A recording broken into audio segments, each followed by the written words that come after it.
I don't want to sit here and say, oh, you'll never be injured by yoga, because it's a physical movement. practice. Yeah. It's movement. You can get hurt. Just like if you went for a walk and you tripped on the sidewalk, you could get hurt, dude.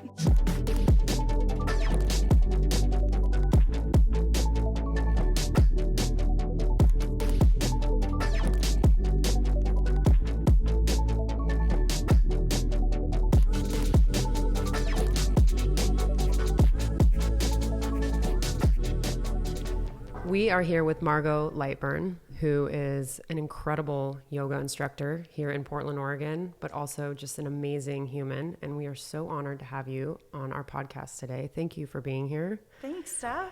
Can you tell us a little bit about, where you came from and what you're doing here in Portland, and just a little bit about who you are so that our listeners can know you?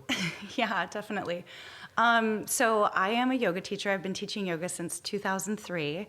And I teach a vinyasa style of yoga, and I've moved around a lot. So I moved from Southern California, Culver City, when I was in high school, when I was 15 years old, to White Bear Lake, Minnesota. Go Bears.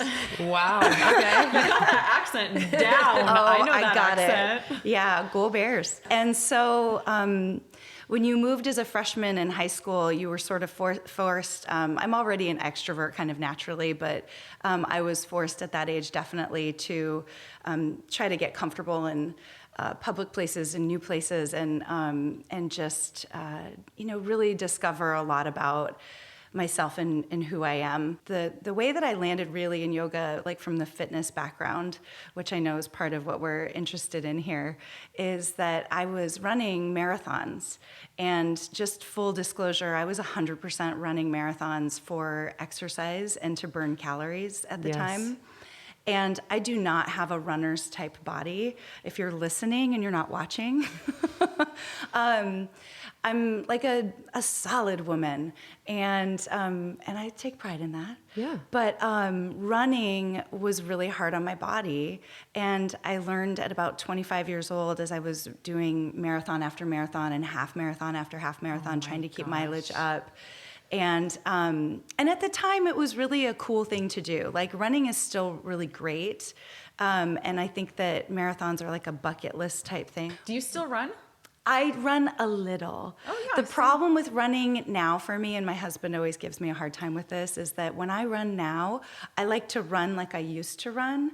Like, I want the wind in my hair, and I want to run fast, and then I can't move the next day. Yeah. Because I want to go for like 4 or 5 miles and listen to the like Foo Fighters like I used to in the 90s. Oh, yeah. So you found yoga. I found yoga from the marathon running because my hips were so tight and they were so broken, and it was uncomfortable to sit, and my knees hurt, and I was 25 years old. And not feeling good. And not feeling good at all. And so I had a friend of mine that played for the Chicago Fire, which is the professional soccer team there, and he had torn his ACL and told me that he was doing this hot yoga. And he was like, you should try this hot yoga. It's really cool. So I went to a Bikram hot yoga studio for the first time. I just ran into it when I was making copies for the office that I was working in.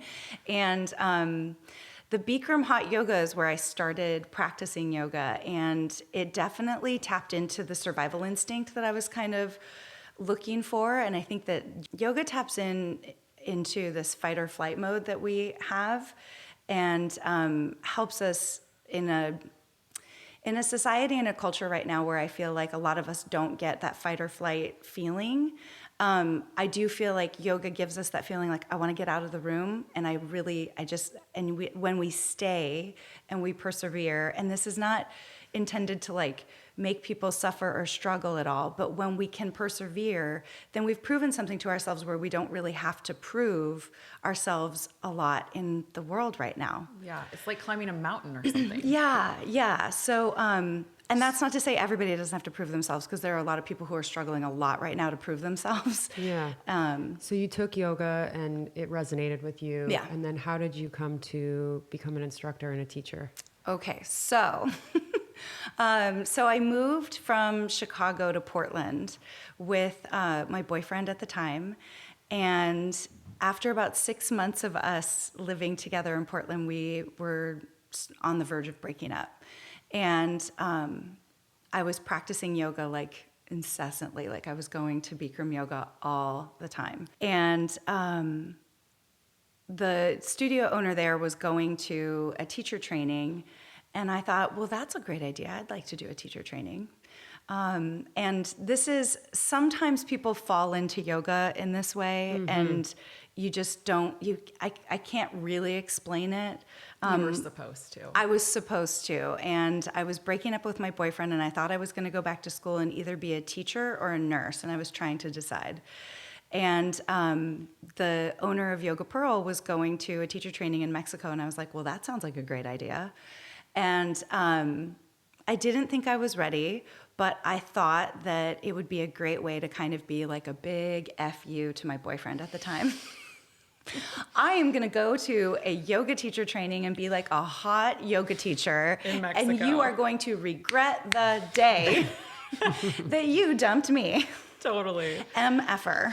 And thank you very much, because you just set me up for the rest of my life. Right. Exactly. Which we've had conversations about, and I'm very grateful to you, Ariel. Thank you very much. But exactly. So I didn't know that it would turn into this career. And on like the last couple of days of the retreat / teacher training, because we were in Mexico doing yoga nonstop with Baron Baptiste, who was my first yoga teacher. Yes. And I was on my last couple of days, and Alice Boyd, who was my mentor and the owner of Yoga Pearl, she said to me, what are you going to do? And I said, well, I think I'm going to move back to Chicago. And she said, I just think that that's a bad idea. I think that you've just found your community and your place. And I said, okay. And she said, why don't you come and live with me for a few weeks until you figure out what your next step is?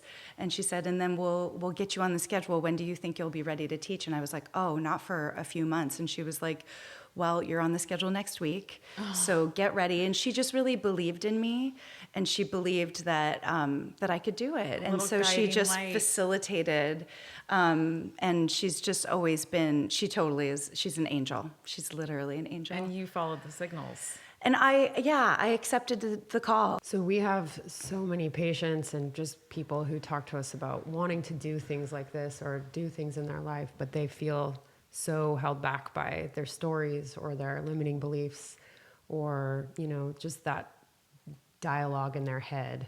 And I'm sure that was something that came up for you at that time. Oh, man, yeah. And then you had this whole path unfold in front of you for, since 2003, you've been teaching. Yeah. But at that time, was that something that you were dealing with, limiting beliefs? Absolutely. Stories? Yeah, absolutely. Well, and just a complete alter in my vision, because at the time, I don't think I knew, I definitely didn't know what I wanted, but I didn't ever see what being a yoga teacher would be like. Mm-hmm. And there was this big identity around being a yoga teacher that I did not think that I fit into. Yes. I felt like I was definitely, I just didn't fit the yoga teacher stereotype. Mm-hmm. It was a special time in yoga in that a lot of people were starting to get into it. And I could just see the classes that I started teaching getting fuller and fuller and fuller and fuller. And I think because I was a little bit of a hot mess at the time, people gravitated towards that vulnerability. And so being an extrovert, kind of as I am, I don't feel often very embarrassed or... You're just being your genuine, authentic self. I'm just showing up with the hot mess that is, It's so good. Why it's do what you people feel, want. And why do you feel people were attracted to your classes? I think because it's just that relatability. And I really, I also think that it's just that I wasn't your typical, I hate to say this, like I don't want to put down other yoga teachers that are walking a very devout path. But I think because I was a little bit more mainstream and accessible, people gravitated towards that. Mm-hmm. But that gave me a huge complex because there were teachers that really were more deserving of like sort of the traditional accolades, if you will. But I was getting some of that attention because I was just more mainstream and accessible. And had a little imposter syndrome going on. 100%. Still imposter syndrome. Like my whole life, I think I'll have imposter syndrome. I mean, it's everybody, right? And Right. people are just attracted to people who can be real and authentic with them, right? Yeah. What do you see in your students in terms of like physical transformation, emotional transformation? Like, what do you see with the people who take your classes? For me, I feel like I've nailed a class. This is going to sound really bad, but I feel like I've nailed a class if people have cried. Totally. That's how we are. Yeah, exactly. Because when they really let down those barriers and they have that emotional, spiritual, deep experience of having overcome something, or maybe it's a song that happens in class, or maybe it's the words that I say, or maybe it's just getting their crow pose for the first time, the elation that they feel takes them on that emotional roller coaster. And so what I see them emotionally experience is just all the highs and lows in one condensed class usually. And often what I talk about in classes is that we're practicing the yoga, which is really just practicing for life. What we're practicing is experiencing failure, but also trying to persevere, being vulnerable, and just challenging ourselves in a way to be open and listening that we don't always have to do in our regular daily walk, But if we're practicing yoga on a regular basis, we're tapping in and trying to challenge ourselves on a different level. How has your sort of path teaching yoga, how has that been healing for you? You see your students sort of go through these transformations and maybe a healing to some degree. Yeah. Do you feel like that's been the case for you? 100%. If I hadn't started doing yoga, I don't know where I would be. Yeah. I really don't. I come from I don't want to interrupt, but I really, when you were talking about finding a new way to move your body, transitioning from running to yoga, that in and of itself must have been sort of an identity shift, because totally. Runners identify as runners, yes? Yeah, and it's just forward, go, and linear. then you found yoga, and then it's become this new form of movement that you really sunk into and have been teaching for so long. And so, I mean, again, how was that for you? What was that like? Well, so when I was young, like 8 to about 12, I was a figure skater, and that was my that was what I did. I watched Ice Castles once and was like, I am now a figure skater. You've done so many things. Yeah.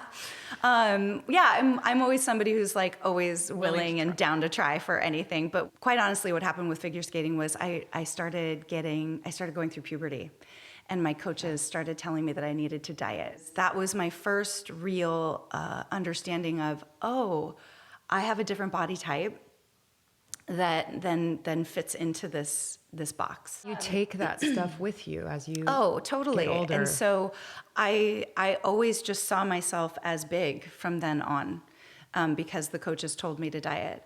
And so then exercise became really important to me, and I was running and I was doing all of these things, and I felt like running was just exercise, although I did love the feeling of the go, like skating. Now, like, even I love to drive. Like, I love to move, That's why you like the I like speed and I like to go. And so when I started doing yoga reminded me a lot of the movement of skating.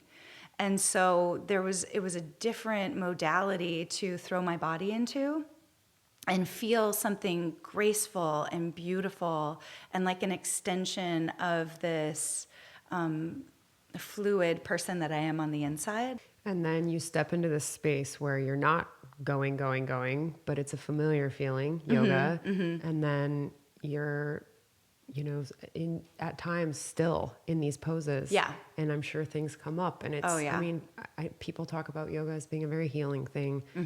I think it forces you to slow down and sort of acknowledge and have awareness of what's going on internally. Yeah. Do you feel like that was the case for you? For me, unless I get out of that need to go and I do my practice, then I really can't sit.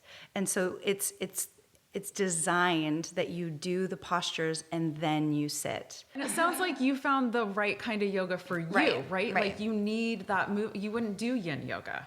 Honestly, people who would hate yin yoga, like Steph, probably should probably do yin yoga. Absolutely. That's the lesson, right? Right, exactly. So like whatever you don't want is really probably what you should be kind of dabbling in.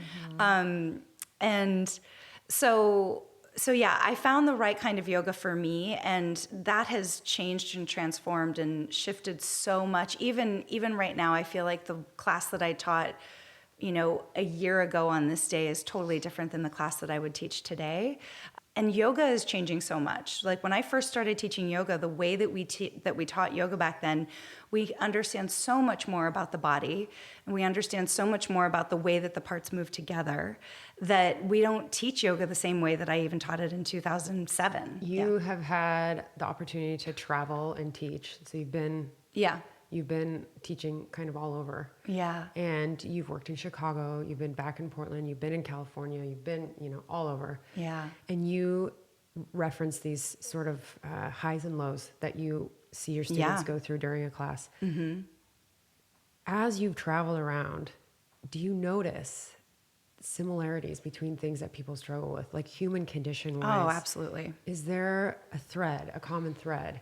Or do you feel like, it's just wildly different all over? Because something that Sarah and I speak with patients a lot about is, hey, we're human, and being a human is challenging. Yeah. And we sort of all struggle with the same things. Mm-hmm. Do you observe that? Do you feel that to be true as a teacher observing your students? Absolutely.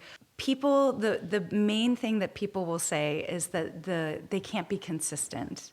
And I think that, and we all know this to be true, right? That consistency is, if I can't do a full hour practice, or if I can't do a full hour and a half, then what's the point? Instead of just getting on their mat for 10 minutes or 20 minutes, or committing to doing 5 sun salutations every day, if you committed to doing 5 sun salutations every single day, I guarantee that on the days that you really just don't feel like practicing, you'd do 5 and you'd walk away and be like, I'm done.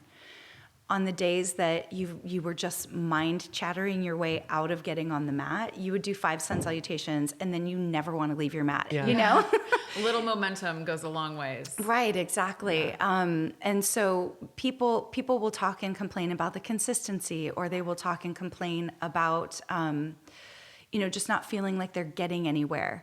But yoga is sort of like watching paint dry.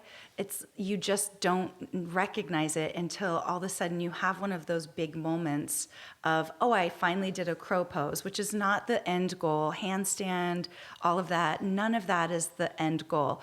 Because of social media and Instagram, everybody thinks that handstand is but it's just the daily act, or the every other day act of getting on your mat and just being consistent with it that really makes the difference. Do you have any experience with meditation? Is meditation a part of your practice? Oh yeah, definitely. People will say that about meditation often. I can't be consistent with it. Right. I don't know how to settle my brain down. Right. I can't do it for 30 minutes. I'm not good at this. Yeah. I don't know what I'm doing. And right. So that's something that we speak with people a lot about. Yeah. And do you meditate? I do meditate. How is that for you? It's good. I don't meditate every single day. I'll meditate at least 5 days a week. Yeah. And I don't have a meditation practice where I get up first thing in the morning and I meditate. I get up first thing in the morning and I go pee and I get a cup of coffee. That is what I do every single morning. Yeah. And I have kids, so I'm getting kids out the door to school. And so I'll find myself meditating in the afternoon. And am I any less of a meditator because I don't meditate first thing in the morning? No, I'm really not. The thing about meditation that people misunderstand is they think that their mind is supposed to be clear. Yes. You cannot ever have no thoughts, right? Like you always are having thoughts. That's no what the matter, brain does. Right, it exactly. has thoughts, just like the heart beats. Exactly. That's the nature of the organ. Exactly. And so people think that they're supposed to sit down and all of a sudden there's supposed to be this nothingness. And when you don't get to nothingness, they're like, whoa, that didn't work. Right. I'm terrible. Yeah. Right, exactly. Well, I can't meditate. Yeah. We are not our thoughts. And the thoughts are going to pop in. I call them the Kanye West thoughts. Yeah. I really do, because the Kanye West thoughts are they're the crazy thoughts. And I love you, Kanye, but like they're the crazy thoughts that you can't act on every single thought, but we are not our thoughts. So the Kanye West thoughts are the thoughts that pop in and you go, why did I just think that? And you see that like, wow, I just had a really weird thought, but I'm not that thought. I don't identify with that thought. It was just my brain having a really weird random thought. I'm going to let that thought go. Observe it. Yeah, but nobody talks about these things. They don't want to talk about the bad, weird, ugly thoughts that pop into your head sometimes that you have no control over. And sometimes they're really, they're things that we really can easily identify with, like, oh, I feel fat today. Like that. Self-limiting beliefs. Yeah. All the terrible things that we say to ourselves. Negative Exactly. inner dialogue. Yeah. Exactly. Yeah. And can I reroute that to be like, wow, I saw myself having that thought.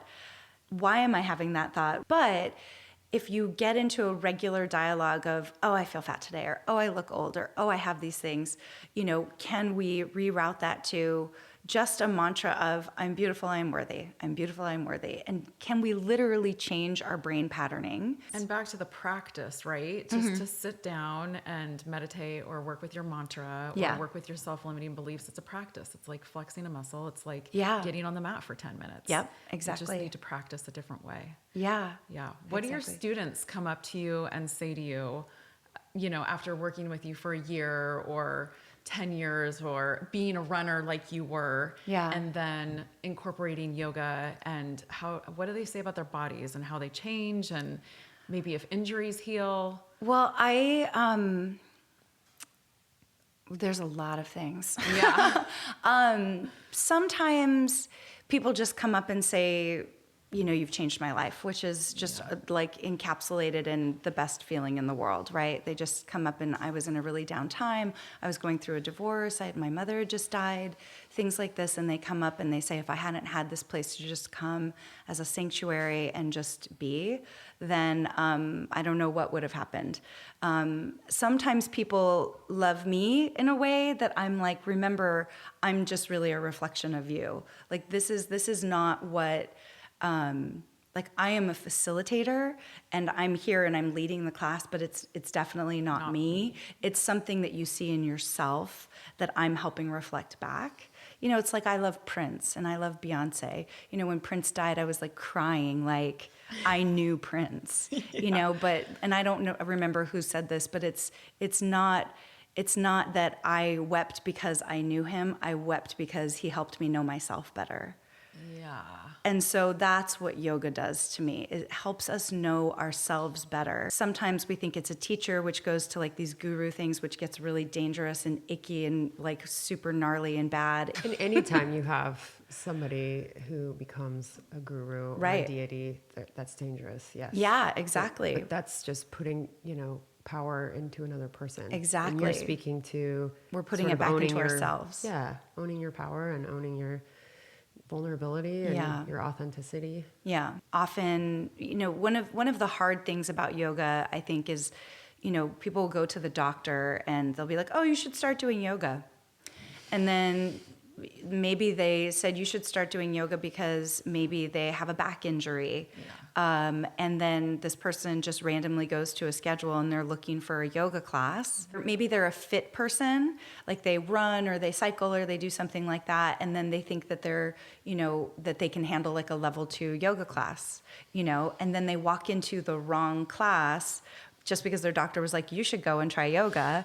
Carefully choosing and finding classes that are right and appropriate for you is a huge miss in the yoga industry right now. People just walk in. It's a huge miss for teachers too.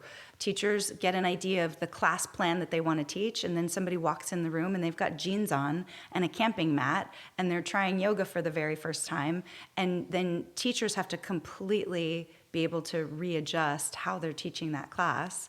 And if you were taught to teach from a script, and you don't have like a solid arsenal of poses to pull from, then you're not reaching the consumer. So there's a lot of people that hate yoga because they walked into the wrong class. Yeah, they didn't have a good experience. So speaking to choosing the right type of movement for you is something that people struggle with a lot. How would you, and we talked about, how to guide people through that. How did you decide what was right for you, and how do you talk to that? I mean, it's delicate because you don't want to turn them away and push them into something that they're not going to stay consistent with.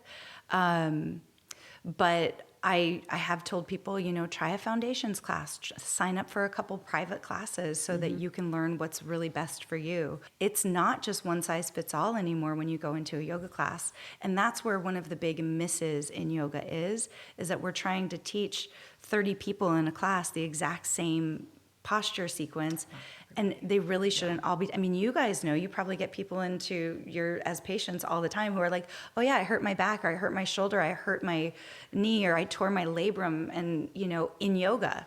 So, and there is the caveat to that is anytime you're using your body physically, you are risking getting injured.